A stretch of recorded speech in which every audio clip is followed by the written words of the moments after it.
категорически был против постановки белого парохода. Зампредседатель Госкино СССР, Павленок такой, он сказал, если Шамшиев приедет сюда, привезет фильм, чтобы в конце умер мальчик, он пусть не появляется. Это первое. Второе. Шамшиев пусть на пороге Госкино в Москве не появляется, если старик Мамон будет стрелять в этого оленя. И вот мне приходилось сидеть, в общем, что-то придумать.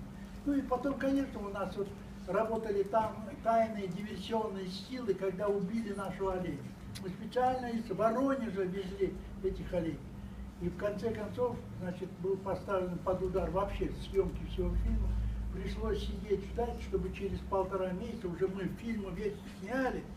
Из крайнего севера, с полуострова Таймыр, привезли белого оленя. Везли как? Сперва на вертолете от этого стойбища привезли на Игарку, а Игарки пароходом до Красноярска, с Красноярска до Алматы поездом, а из Алматы погрузили на грузовую машину, привезли в Тамга. И